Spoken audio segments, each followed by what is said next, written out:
dans la soirée du 28 avril dernier, dans la Meuse, 60 jeunes se sont invités par l'intermédiaire des réseaux sociaux chez Virginie et Eric et leurs 3 enfants pour finalement saccager leur maison, excréments, tags, projections diverses.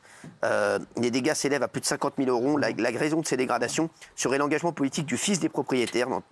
Et dans TPMP ce soir, Virginie est avec nous et son fils Maxence vont nous livrer leur témoignage. Merci d'être avec nous. Merci beaucoup Virginie, merci beaucoup Maxence. Regardez l'ampleur des dégâts sur ces images fournies par la famille. C'est impressionnant, c'est incroyable. Regardez.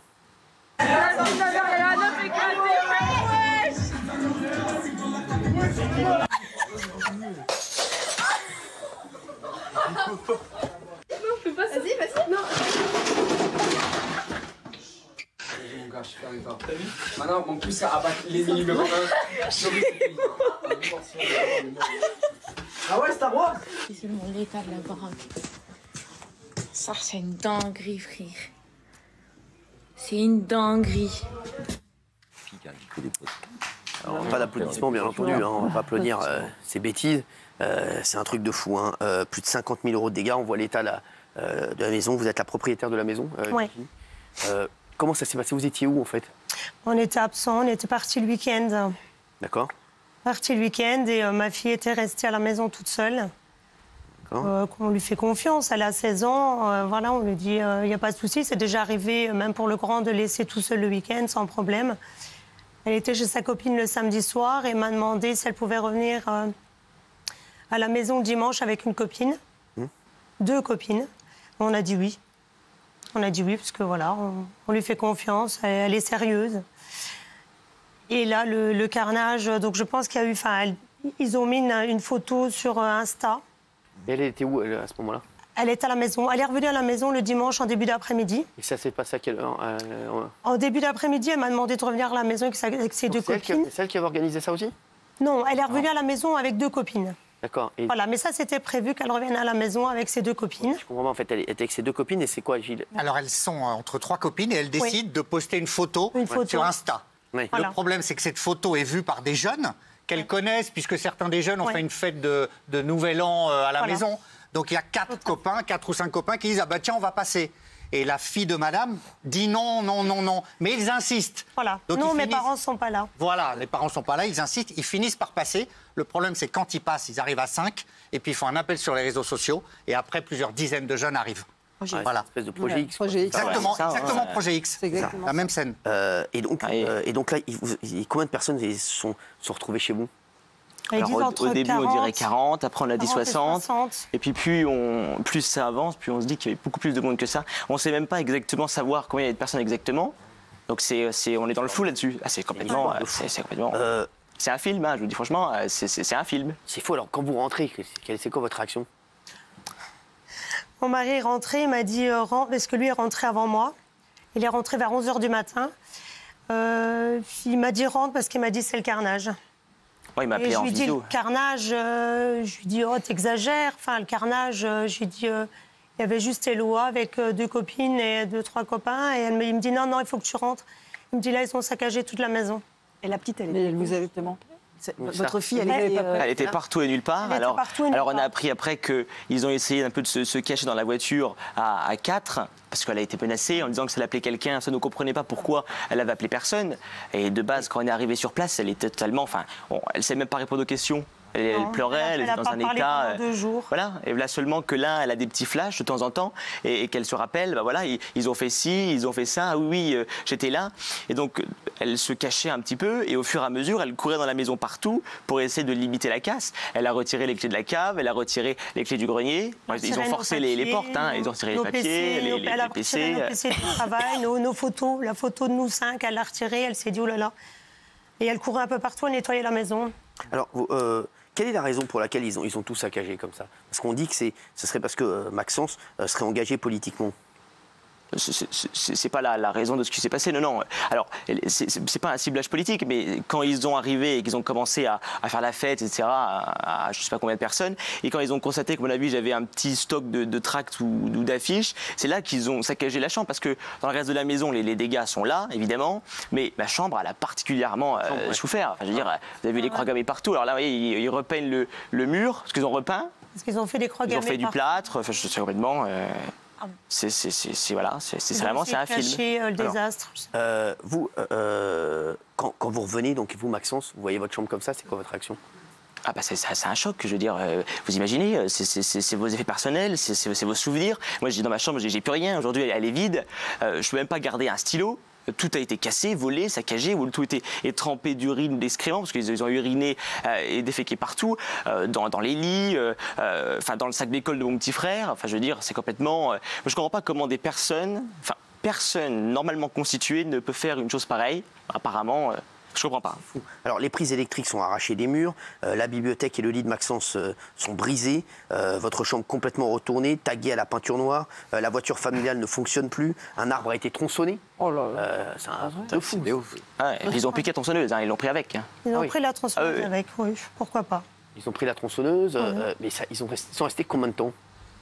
Alors, Mais celui qui peint, il peint à 7h30. Donc je pense qu'ils sont restés une partie de la nuit. Ma fille est incapable de dire quand est-ce qu'ils sont arrivés. Elle voyait du monde, elle a essayé de les faire sortir de la maison, mais il n'y a pas... faut s'imaginer une gamine de 16 ans avec 60 personnes, tous des mecs de 18, 22 ans. Je veux dire, c'est complètement...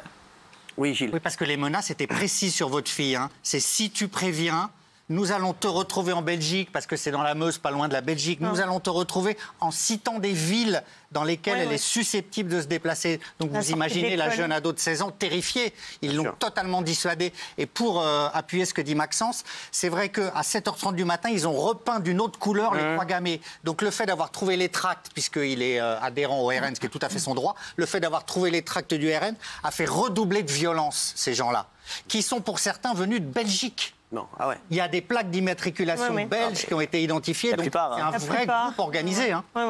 C'est fou, oui, Guillaume. Non, pour l'argument politique, comment vous expliquez qu'il y ait marqué Le Pen, parce que ça c'est clairement en référence à ça, au RN, parce que vous aviez l'air de dire que c'était pas trop ça, mais il y a quand même ce motif qui est clairement mis en avant. Justement, je l'explique parce que quand ils ont découvert les tracts, je veux dire, il y a Marine dessus, Jordan, il ne faut pas non plus sortir de Saint-Cyr pour comprendre que voilà. Et donc c'est là qu'ils ont après tagué les croix gammées, Le Pen, etc. C'est à partir de là qu'ils ont... Parce que dans la maison, on le voit bien, vous voyez bien la chambre comment est-ce qu'elle est, hein, dans le reste de la maison, c'est des dégâts quand même, mais voilà, le mur troué, c'est déjà très grave, mais on est loin de ce qui s'est passé dans ma chambre. Enfin, c'est plus une chambre, c'est voilà, un désastre. Vous avez porté plainte, bien sûr. Oui, évidemment. Ça en est où? C'est bien compliqué quand même parce que je trouve ça, on trouve ça un peu quand même un peu choquant. On est en enquête préliminaire. Je veux dire pour ce qui se passe en enquête préliminaire. Moi, je pense qu'il faudrait quand même une instruction. D'ailleurs, on ne comprend pas pourquoi est-ce qu'au début, il n'y a pas eu une enquête de flagrance qui s'est mise en place, parce que on était sur le lieu d'une infraction quand même. Il aurait fallu interpeller, peut-être même faire des perquisitions, j'en sais rien. On aurait pu retrouver peut-être ce qui a été volé et là, en déduire que un tel ou un tel était présent. Là, en enquête préliminaire, enfin, vous imaginez, on casse un téléphone, on fout un coup de poing à quelqu'un, c'est en enquête préliminaire. Qu'est-ce qu'il faut pour être son instruction? Parce que là, les dégâts, il y a eu 10 000 euros de vol, des stylos, des montres, des vêtements, des chaussures de marque, de l'argent liquide. Il y a également 40 000 euros, bien sûr, de dégâts. Sans compter la voiture. Et une enquête, bien sûr, et une enquête préliminaire a été ouverte. Nous suivons cette affaire de près, a dit le procureur. Nous verrons par la suite si une information judiciaire doit être ouverte. C'est ça qui est fou, que pour l'instant, il n'y a pas d'information judiciaire ouverte, il y a juste une enquête préliminaire. Oui, enquête de voisinage aussi, pour voir s'il y a des plaques ou des identités, des visages qui ont été repérés, traces ADN, empreintes. Mais c'est vrai que pour le moment, on en est là. Alors le procureur, comme vous le soulignez, Cyril, suit effectivement l'affaire de près. Mais pour le moment, on attend, je dirais, la phase supérieure d'une instruction. Parce que c'est quand même grave ce qui s'est passé. Hein. Ah oui, non, mais les enfants ne dorment toujours pas à la maison. Non, c'est ça, oui, c'est ça, votre fille est complètement perdue. Vous dormez où en ce moment? Parce que c'est la question. Nous, on dort dans le clic-clac dans la chambre d'amis. C'est la seule pièce qui n'a pas été... On était en travaux, on avait des tapisseries, c'est la seule pièce qu'ils n'ont pas touchée. Donc on dort ici. Et vous, Maxence? Moi, chez mes grands-parents, avec ma copine. Mes frères et ma soeur, ils dorment chez la famille aussi. Avec mes parents qui ne quittent pas la maison. Parce que bon, il y a cette peur aussi d'un jour de rentrer le soir. Tu me le disais la fois dernière. Et de retrouver des jeunes encore là, en train de tout saccager. Enfin, c'est un préjudice aussi d'anxiété, quelque part. Hein. Moi, si je peux me permettre, je trouve que cette affaire a été prise avec un peu de légèreté. Excusez-moi de dire ça. C'est de ce que vous me dites, je trouve que c'est parce que je trouve que c'est quand même assez traumatisant pour votre sœur. Pour Alors imaginez-vous, vous trouvez ça limite et nous... C'est vrai que c'est fou, oui. Non, mais ce qui est étonnant, c'est qu'effectivement, les vidéos que vous nous avez fournies sont des vidéos qu'on voit donc sur des réseaux sociaux, donc parce qu'ils se sont filmés. Bah oui. Donc les personnes qui se sont filmées, on sait bien qui ils sont. Voilà, c'est ça, on sait où ils habitent. En plus, ils sont français. Donc, à la limite, tu serais belge, on pourrait dire, bon voilà, coopération transfrontalière, ce qui est d'ailleurs en place. Voilà, je comprends que ça prend un peu de temps quand même. Mais là, ils habitent en France, ils sont localisés, identifiés, identifiables. C'est un peu quelque part un petit peu injuste, on pourrait se dire quand même. Alors, en plus, Eric, votre papa est maire du village de 157 habitants. Tonel, il est sans étiquette politique. Oui. C'est vrai que, vraiment, donc on voit bien que même lui, il a été porté plainte, etc. avec vous, et ça n'a pas bougé plus que ça. Non, non. On attend même d'ailleurs toutes les assurances, parce que l'expert est passé, mais on a des nouvelles de personnes. L'assurance devait me rappeler aujourd'hui, j'ai pas de nouvelles. Michel. Oui, il y a eu plusieurs dizaines de personnes, je crois 20 ou 30 personnes qui ont nettoyé pendant 3 jours. Ah oui, toute ma famille est venue. Absolument, et je suis assez d'accord avec vous, Cyril. On a l'impression que le préjudice n'est pas tout à fait estimé à sa juste valeur, et je ne parle pas de préjudice financier, parce que c'est vrai qu'on le disait, votre fille, elle est déscolarisée, elle est traumatisée. Oui. Je pense que la justice, là, est très très lente. La question que tout le monde se pose, on est en direct à 20h57 ce soir, juste, il n'y a personne qui vous a prévenu, il n'y a pas un voisin, il n'y a pas un passant, il n'y a pas quelqu'un qui s'est dit, il se passe quelque chose. C'est un énorme problème. Même les copines de votre fille, est-ce qu'elles n'ont pas essayé de prévenir quelqu'un? Les 2 copines de ma fille étaient dans le même état que notre fille. Elles ont couru partout, elles nettoyaient la maison, elles étaient un peu dépassées. Sur une vidéo, on entend sortez de la maison, vous n'avez rien à faire ici. Mais voilà, elles étaient un petit peu dépassées. Elles ont voulu un petit peu ranger avant qu'on arrive, je pense. Enfin, elles étaient complètement dépassées. Puis bon, les voisins, la gendarmerie a été appelée une fois le soir-là. Une fois. Et bon, on est dans la Meuse, hein, c'est la ruralité totale. Il y a 7000 habitants pour peut-être une trentaine de gendarmes qui sont sur plusieurs départements. Voilà, les voisins, quand même, ont relevé plusieurs plaques d'immatriculation. Donc, je veux dire, grâce à ça, on a pu aussi un petit peu avancer et remonter vers quelques personnes. Mais enfin, les voisins s'en veulent parce qu'ils se sont dit on aurait dû insister auprès de la police. Enfin, on aurait dû vraiment insister en disant c'est pas normal. Alors, on va voir les images. Hein. Regardez alors les images de la maison. Hein. On va voir ça parce que voilà, donc ça c'est. Bon, voilà, ça c'est le bureau. Voilà, ça c'est votre chambre, ça, hein, Maxence. Ouais, c'était votre chambre. Donc voilà. Donc là, oui, aujourd'hui, c'est. Bah, c'est rien. Il n'y a plus rien dedans. Tous les meubles sont dehors. Il n'y a que le carrelage qui est potable. Bon, on espère que ça va s'arranger pour vous en tout cas et que oui. Votre fille a été entendue par la police ou pas du tout? Oui. Oui. Bien sûr. Le lendemain, comme nous, en même temps que nous, oui. Ah, oui. Bien sûr. Et ils n'ont pas été violents avec elle? Non. Non. On lui a demandé tout de suite, parce que moi c'était ma crainte, en me disant oh là là. Et on a fait analyse d'urine, on a fait. Mais pour la drogue, le viol, tout ça, on avait peur, quoi, parce qu'elle parlait plus. Pendant 2 jours, il n'y a rien qui sortait de sa bouche, elle ne se rappelait plus de rien. Donc. Merci. Merci en tout cas d'avoir été. Merci à vous. Merci à vous. Parce que vraiment, c'est.